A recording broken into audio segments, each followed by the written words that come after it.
हाय बच्चों, stereo isomerism in coordination chemistry बहुत सारे बच्चे जो हैं वो टेलीग्राम पे एंड जिस तरीके से भी मुझसे कम्युनिकेट कर सकते हैं बोल रहे हैं कि मैम स्टीरियो आइसोमेरिज्म का एक क्विक रिवीजन करा दो, लास्ट टाइम चल रहा है, एग्जाम आने वाले हैं। तो बच्चों ने कहा और एमबी मैम पूरा ना करे ऐसा तो हो ही नहीं सकता। तो बच्चों फटाफट स्टार्ट करते हैं स्टीरियो आइसोमेरिज्म कोऑर्डिनेशन केमिस्ट्री का क्विक रिव्यू। जिससे पहले मैं बता दूं कि 800 परसेंटाइलर्स ऑलरेडी अपने पास हैं। ऐसे 8 बच्चे हैं जो कि हमें इस तरीके का मिराक्युलस रिजल्ट लाके दे चुके हैं और अब इसी सीक्वेंस में कि हम और ऐसे बच्चे जो है वो क्रिएट कर सके, बच्चों की मेहनत को पूरा मतलब 100% उनको उनकी मंजिल तक पहुंचा सके, उसी सीक्वेंस में आज का ये एफर्ट भी शामिल है। एंड अब हम स्टार्ट करते हैं। स्टार्ट करने से पहले मैं ये भी बता दूं कि विश्वास बैच हमारा ऑलरेडी चालू हो चुका है, जहां 2025 जे एस्पिरेंट्स को बहुत अच्छे से पढ़ाया जा रहा है। अब बेटा रिवीजन स्टार्ट करते हैं। सबसे पहले देखो, stereo isomerism in coordination compounds को मैं 2 पार्ट्स में डिवाइड करती हूं, geometrical isomerism and optical isomerism. Geometrical isomerism सब में पढ़ लेते हैं, फिर ऑप्टिकल पढ़ लेंगे। तो बेटा ज्योमेट्रिकल आइसोमेरिज्म के लिए सबसे पहले कोऑर्डिनेशन नंबर 4। आपको पता है कोऑर्डिनेशन नंबर 4 में 2 किस्म की ज्योमेट्रीज होती हैं। एक होती है टेट्राहेड्रल, ठीक है, जो कि कैसी होती है, ऐसी होती है, ठीक है। दूसरी होती है स्क्वायर प्लेनर, जिसमें 90 डिग्री के बॉन्ड एंगल्स होते हैं, राइट। तो टेट्राहेड्रल के अंदर ज्योमेट्रिकल आइसोमेरिज्म नहीं मिलता, क्योंकि ज्योमेट्रिकल आइसोमेरिज्म मिलने के लिए ही कम से कम एक सिस और एक ट्रांस पोजीशन होना जरूरी है। अब हम अगर देखें तो टेट्राहेड्रल में सारी पोजीशंस बेटा एक दूसरे के एडजेसेंट होती हैं। एडजेसेंट मतलब अगल बगल, जिसको हम सिस भी बोलते हैं। तो when there is no transposition there can not be any geometrical isomerism. Conclusion, tetrahedral में ज्योमेट्रिकल आइसोमेरिज्म हो ही नहीं सकता। अब बात करते हैं स्क्वायर प्लेनर कॉम्प्लेक्सेस की। तो स्क्वायर प्लेनर में एक होता है Ma4। सारे के सारे लिगेंड अगर एक जैसे हैं तो ज्योमेट्रिकल आइसोमेरिज्म एग्जिस्ट नहीं करेगा, भले कोऑर्डिनेशन नंबर 4 हो भले 6 हो, तो इसमें भी नो ज्योमेट्रिकल आइसोमेरिज्म। अगर सिर्फ एक लिगेंड डिफरेंट है बाकी 3 सेम है, जैसे 3 अमोनिया हो गए, 1 साइनो हो गया, 3 क्लोरो हो गए, 1 अमोनिया हो गया, मतलब 3 लिगेंड एक जैसे, 1 लिगेंड डिफरेंट, तो सिर्फ एक डिफरेंट लिगेंड के आने की वजह से कोई भी ज्योमेट्रिकल आइसोमेरिज्म नहीं होता। ये केस आपको Ma5b में भी देखने को मिल जाएगा, वहां पे भी बेटा कोई ज्योमेट्रिकल आइसोमेरिज्म नहीं होता। Ma2b2 की बात करते हैं, इसमें 2 ज्योमेट्रिकल आइसोमर्स होते हैं, सिस एंड ट्रांस। सिस मतलब अगल बगल में है और ट्रांस मतलब ऑपोजिट पोजीशन पे लिगेंड्स प्लेस्ड है। Ma2bc में भी आपको 2 ज्योमेट्रिकल आइसोमर्स देखने को मिलते हैं, सिस एंड ट्रांस। फिर आता है MABCD। अब MABCD में आपको 3 ज्योमेट्रिकल आइसोमर्स देखने को मिलते हैं, जो कि आप बहुत इजीली बना सकते हो। जैसे आपने A रख लिया, ठीक है, A लिगेंड रख लिया, A के सामने एक बार B को रख दो, A के सामने एक बारी मतलब A को फिक्स कर लो, A के सामने C को रख दो, और इसी तरीके से अपने A को फिक्स किया और A के सामने D को रख दिया। अगल बगल अब बाकी जो 2 बचे ना वो आप कुछ भी लगा सकते हो, जैसे CD लगा सकते हो आप फिर AC हो गए तो फिर BD लगा सकते हो, है ना। जो बचे ना उनको किसी भी तरीके से अरेंज करना है। अब यहाँ मैंने BD लगाया, इसको DB भी लगा सकती थी, उससे वो आइडेंटिकल ही प्रोड्यूस होता, डिफरेंट नहीं होता। अब यहाँ AD लगाया तो बचे कौन, BC। तो BC चाहे आप ऐसे लगाओ चाहे आप ऊपर भी नीचे सी लगाओ, वो आइडेंटिकल स्पीशीज होंगी। तो इसका ओनली जो मेथड होता है जिसके थ्रू हम आइडेंटिफाई कर सकते हैं वो है कि किसी एक को रेफरेंस बना लो, जैसे A इसके सामने 3 डिफरेंट स्पीशीज आनी चाहिए, B C and D। देखो B C and D, या किसी और को आप रेफरेंस बनाना चाहो तो भी कर सकते हैं। मैं आपको देखो तीनों डिफरेंट है, इसको प्रूव करके मैं दिखाती हूँ। जैसे अपन ने C को रेफरेंस बनाया तो C के सामने तीनों अलग अलग लिगेंड आएंगे। इसके अंदर C के सामने क्या आ रहा है, ये D आ रहा है, ठीक है। अब यहाँ C के सामने क्या आ रहा है, A आ रहा है, और यहाँ C के सामने क्या आ रहा है, B आ रहा है। तो देखिए C के सामने तीनों में डिफरेंट डिफरेंट आ रहे हैं। तो किसी एक को फिक्स करो, उसके ऑपोजिट पोजीशन पे बारी बारी से बचे हुए तीनों लिगेंड्स आप लगा दो। तो ये तो अपना कौन सा खत्म हो गया, कोऑर्डिनेशन नंबर 4 का रिवीजन ओवर हो गया। अब आता है कोऑर्डिनेशन नंबर 6 का ज्योमेट्रिकल आइसोमेरिज्म। बेटा कोऑर्डिनेशन नंबर 6 में आपका एक तो आता है MABCDEF। इसमें सारे के सारे लिगेंड्स अलग हैं, तो बहुत ज्यादा ज्योमेट्रिकल आइसोमर्स बन जाते हैं डिफरेंट डिफरेंट पोजीशंस की वजह से। 15 के 15 ऑप्टिकली एक्टिव भी होते हैं, तो टोटल स्टीरियोमर्स तो 30 बनते हैं, याद रखना, स्पेशल सा केस है। फिर ऐसे ही Ma2BCDE 9 ज्योमेट्रिकल आइसोमर्स। रादर इसको नीचे से स्टार्ट करते हैं, हम इसको यहाँ से स्टार्ट करते हैं Ma6। सारे के सारे लिगेंड एक जैसे ही है ना, तो कोई ज्योमेट्रिकल आइसोमर नहीं होगा। Ma5b सिर्फ एक डिफरेंट लिगेंड आने पे ज्योमेट्रिकल आइसोमर नहीं होता, जो मैंने यहाँ भी आपको एक्सप्लेन किया था। A3b में भी नहीं होगा और A5b में भी नहीं होगा। मतलब जैसे अमोनिया 3 हो गए, 1 क्लोरीन हो गया, अमोनिया 5 हो गए, 1 क्लोरीन हो गया, ऐसे केसेस में ज्योमेट्रिकल आइसोमरिज्म देखने को नहीं मिलता। अब Ma4b2, अब इसमें 2 B हैं। अब ये B एडजेसेंट लग गए मतलब सिस पे लग गए, या फिर अपोजिट लग गए मतलब ट्रांस पे लग गए, तो ये आपका 2 आइसोमर्स हो जाते हैं। Ma4bc में भी यही हो सकता है कि जो BC है वो बिल्कुल ऐसे आजू बाजू लग गया या फिर अपोजिट लग गया, तो इसमें भी आपके सिस ट्रांस हो जाते हैं। Then there comes a very important case Ma3b3। बेटा Ma3b3 में 2 केसेस आते हैं, फेशियल एंड मेरिडोनियल, जिनको समझना बहुत ही ज्यादा सिंपल है। देखो ये ऑक्टाहेड्रल ज्योमेट्री है, अगर तीनों एक जैसे लिगेंड एक साथ लगा दिए जाएं, A एंड A, फिर से देखिए A, तो ये तीनों एक तरीके से इस ऑक्टाहेड्रल ज्योमेट्री का फेस बनाएंगे, ठीक है। ऑपोजिट फेस पे B, तो ये दूसरा फेस हो गया, ये एक फेस हो गया, ये दूसरा फेस हो गया, इसको बोलते हैं फेशियल। किसी भी एक को इंटरचेंज करोगे तो कंटिन्यूटी ब्रेक हो जाएगी, A के बाद B आ जाएगा, B के बाद A आ जाएगा, तो बस आपको वो कंटिन्यूटी ब्रेक करनी है, किसी भी एक को इंटरचेंज करके, वो होता है मेरिडोनियल। तो ये भी इंपॉर्टेंट है, इसके ये 2 ज्योमेट्रिकल आइसोमर्स हैं, याद रहे दोनों ही ऑप्टिकली एक्टिव नहीं होते। फिर A3B2C, इसके अंदर 3 बनते हैं। अब इसको सीक्वेंस से याद करना है, जैसे कि A3B2C तो 3 बनते हैं, लिगेंड भी 3 तरीके के, ज्योमेट्रिकल आइसोमर भी 3, ऐसे आप याद कर सकते हो। A3BCD तो लिगेंड भी 4 तरीके के, ज्योमेट्रिकल आइसोमर भी 4, तो इन दोनों को इस ट्रिक से याद किया जा सकता है। फिर A2B2C2, ये थोड़े डिफरेंट केस है, इसमें 5 हैं। A2B2CD इसमें 6 हैं, A2BCDE इसमें 9 हैं, और ABCDEF ये 3 की टेबल चल रही है, तो थोड़ा सा तो रटना पड़ेगा, बट हाँ एक बार आप इस पे 2-4 मिनट का एफर्ट दे देंगे, बहुत ईजी लगेगा। फिर उसके बाद कुछ पॉइंटर्स मैंने बनाए हैं, जरा गौर से देखिए। Square planar complex with symmetrical bidentate ligand. अब सिमेट्रिकल बाइडेंटेड लिगेंड कौन सा हुआ, सिमेट्रिकल मतलब एक जैसा, बाइडेंटेड मतलब जिसके पास 2 डोनर साइट हो, इसका मतलब उसकी दोनों डोनर साइट एक जैसी हो। देखो NH2 CH2 CH2 NH2, क्या आपको लग रहा है इसके अंदर दोनों डोनर साइट एक जैसी है? इसको पता है अपन क्या बोलते हैं, ये देखो, अगर इस लिगेंड को तुम 2 हिस्सों में काटो तो बिल्कुल एक्जैक्टली हुबहू सेम है, CH2NH2 CH2NH2, इसको बेटा हम बोलते हैं AA टाइप, ए टाइप, और इसको हम प्रोनाउंसिएट क्या करते हैं, सिमेट्रिकल बाइडेंटेट।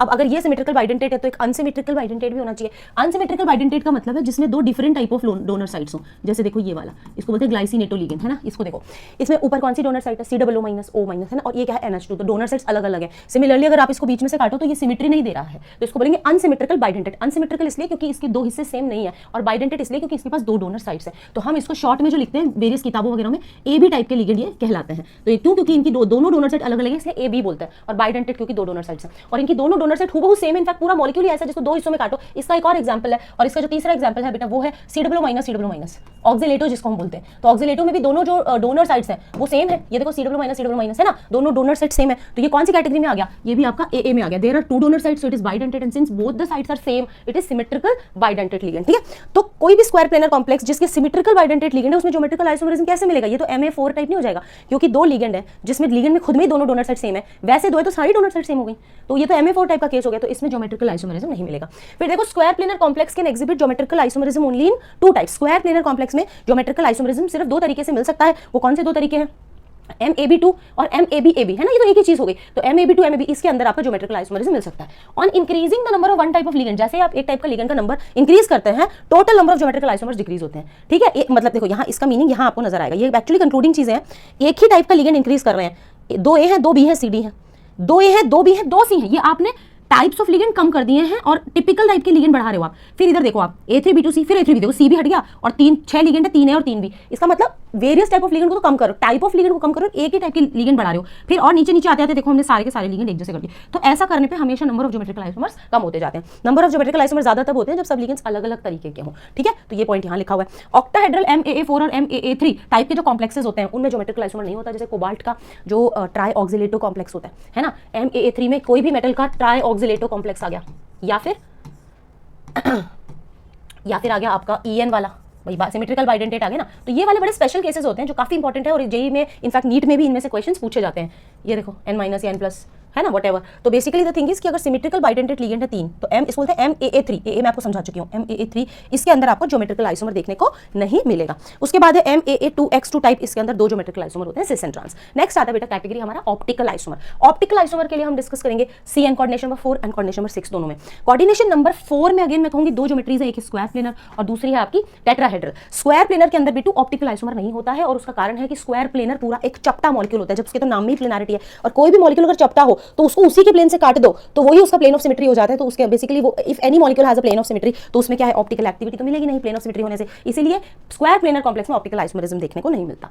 फिर आता है आपका टेट्राहेड्रल कॉम्प्लेक्स। टेट्राहेड्रल कॉम्प्लेक्स में ऑप्टिकल आइसोमरिज्म हो सकता है या तो जिसके चारों लिगेंड्स अलग हो, या फिर इसके पास दो अनसिमेट्रिकल बाइडेंटेट टाइप के लिगेंड हो, जैसे ग्लाइसिनेट हो। ठीक है, तो उसमें भी ऑप्टिकल आइसोमरिज्म देखने को मिलता है। फिर हम आ जाते हैं किस पे कोऑर्डिनेशन नंबर 6 बेटा, कोऑर्डिनेशन नंबर 6 जिसको हम ऑक्टाहेड्रल कॉम्प्लेक्सेस बोलते हैं। तो ऑक्टाहेड्रल ऑप्टिकली एक्टिव किन किन कंडीशंस में होता है, अगर मोनोडेंटेट है तो सारे लिगेंड डिफरेंट होने चाहिए। थोड़ी देर पहले मैंने आपको बताया था कि इसमें 15 ज्योमेट्रिकल आइसोमर एग्जिस्ट करते हैं, क्योंकि ये इतना अनसिमेट्रिकल है, इसके 6 के 6 लिगेंड अलग है। आप इसे कहीं से भी काट लो, आपको कोई प्लेन ऑफ सिमेट्री नहीं मिलने वाला है। ये बेसिकली टोटली एक अनसिमेट्रिकल मॉलिक्यूल है। तो इसके MABCDEF के 15 ज्योमेट्रिकल आइसोमर्स ऑप्टिकली एक्टिव होते हैं। तो हर एक जो मॉलिक्यूल ऑप्टिकली एक्टिव होता है उसका एक एनांशियोमर भी तो होता है ना, तो इंटू 2 कर दिया करो। तो अगर 15 ज्योमेट्रिकल आइसोमर सारे ऑप्टिकली एक्टिव हैं तो 30 स्टीरियोमर्स हो जाएंगे, 30 स्टीरियोमर्स, क्योंकि 15 ज्योमेट्रिकल आइसोमर सब ऑप्टिकली एक्टिव, तो उनका एक एक सबका रिश्तेदार, तो 30 हो जाएंगे। ठीक है, फिर MAA2A2 इसमें सिस ऑप्टिकली एक्टिव होता है। अब MAA2A2 कौन हुआ, AA हो गया आपका सिमेट्रिकल बाइडेंटेट, जैसे EN जिसके पास दो डोनर साइट और दोनों एक जैसी हो, जैसे OX ऑक्सिलेटो। तो इसके अंदर सिस एक्टिव होता है, इसका ट्रांस इनएक्टिव होता है, और इसके अंदर भी सिस एक्टिव होता है, इसका ट्रांस ऑप्टिकली इनएक्टिव होता है। फिर आता है बेटा MAA3। MAA3 को मैंने थोड़ी देर पहले बताया था कि भाई MAA3 वो केस है जिसमें ज्योमेट्रिकल आइसोमर तो होता ही नहीं है। इसका मतलब इसके दो आइसोमर्स होते हैं, दोनों एक दूसरे के इनैंशियोमर्स होते हैं। This is also very important. ये थोड़ी देर पहले बताया था ना कि MAA3 जो है इसमें ज्योमेट्रिकल आइसोमरिज्म मिलेगा ही नहीं। कैसे मिलेगा, सारी डोनर साइट्स एक जैसी हैं, जब सब कुछ एक जैसा है तो फिर आप ज्योमेट्रिकल कैसे निकालोगे। हाँ, इनके अंदर ऑप्टिकल आइसोमर मिलता है, और उसका बेटू कारण ये है कि इस पर्टिकुलर आइसोमेरिज्म मतलब ऑप्टिकल आइसोमर की अगर हम बात करें तो इसमें सारी डोनर साइड सेम है, लेकिन इसका मॉलिक्यूल की ज्योमेट्री इतनी डिस्टॉर्टेड है, इतनी अजीब सी है कि आपको प्लेन ऑफ सिमेट्री नहीं मिलता है। आप चाहे तो हम इसको प्रूव भी कर सकते हैं। कैसे प्रूव कर सकते हैं मैं आपको दिखाती हूँ।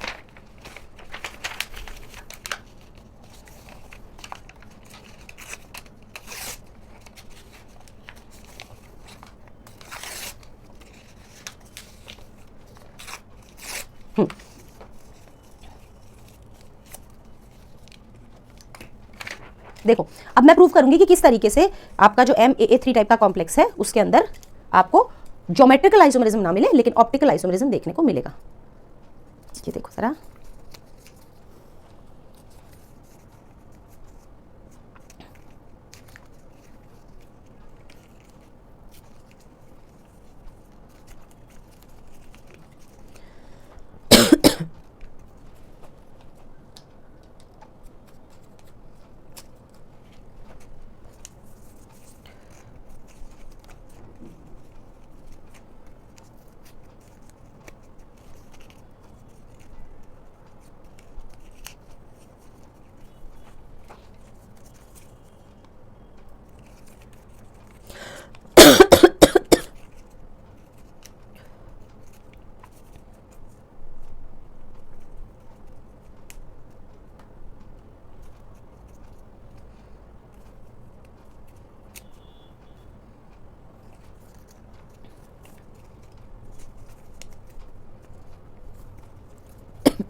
देखो इस कॉम्प्लेक्स में आप अनसिमेट्री का माहौल देखो, ये MAA3 टाइप का कॉम्प्लेक्स का एक जुगाड़ टाइप का विजुअलाइजेशन करने की मैंने कोशिश की है। अब यहाँ आपको ये जो मैं पेपर दिखा रही हूँ ये है कि ये बाइडेंटेट लिगेंड है, ठीक है।